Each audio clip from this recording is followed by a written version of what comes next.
So Mad Max Furiosa comes out May 23rd.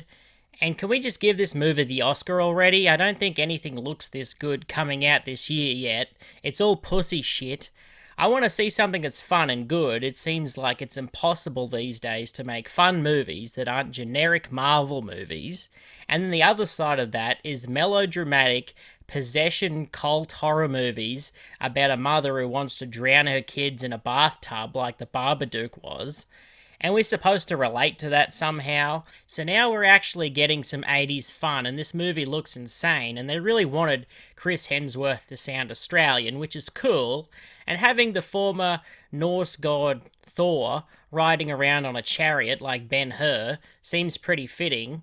But I like that they wanted this to feel Australian. I can't remember how much of that accent was actually in the last movie, but at least we have one good movie franchise to represent us.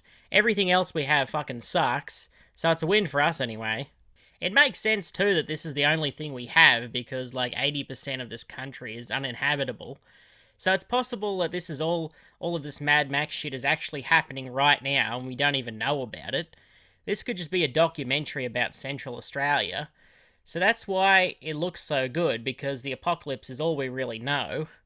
We're obviously going to get over-the-top action sequences that you'd expect from a Mad Max movie, and since this isn't just another modern action movie, the action is going to be well choreographed, and won't have to rely on jump cuts and shaky cams. Do you remember all that shaky cam shit that was popularized by the Bourne movies?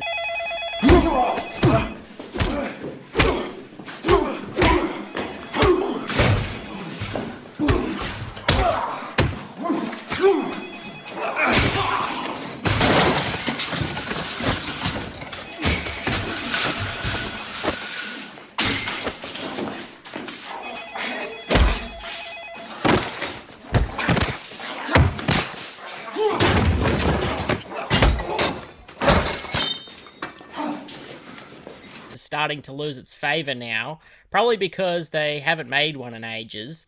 And then there was the overuse of the jump cuts, like in the Taken movies, where they made like a 20 cuts in like a 10-second scene.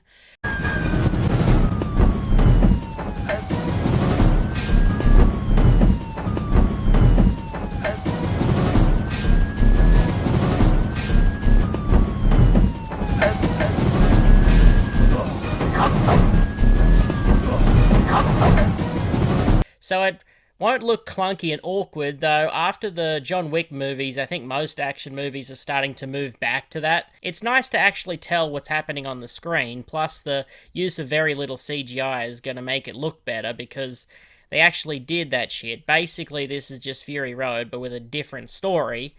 So even if the story is shit, the movie is still going to be enjoyable to watch because visually it's basically everything you want in a movie. My only problem is that this movie, from what I can tell from the trailer as well as Fury Road and also the new Fallout show, is that they all have this polished look.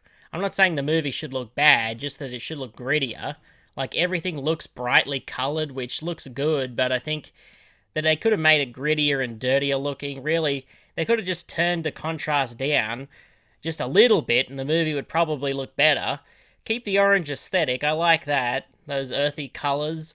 But it needs more grit, and this is the same with the new Fallout show. Fallout should look like The Walking Dead if it's going to look like any show.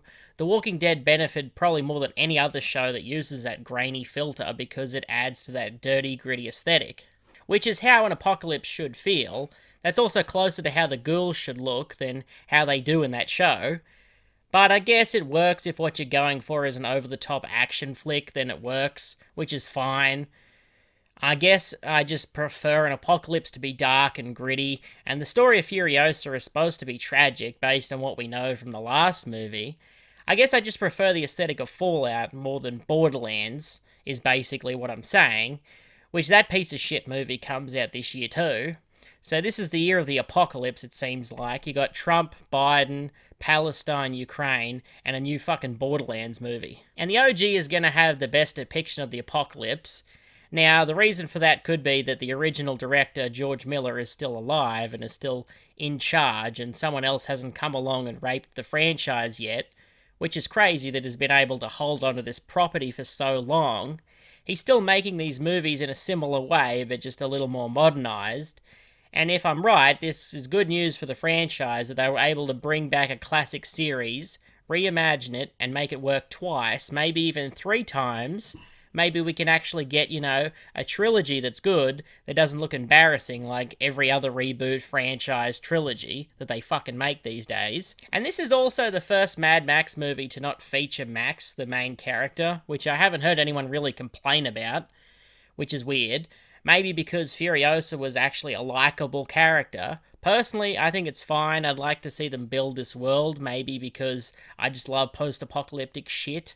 And so going back into, the backstory of a character, one that we already introduced to and we liked, seems like an appropriate way of doing that.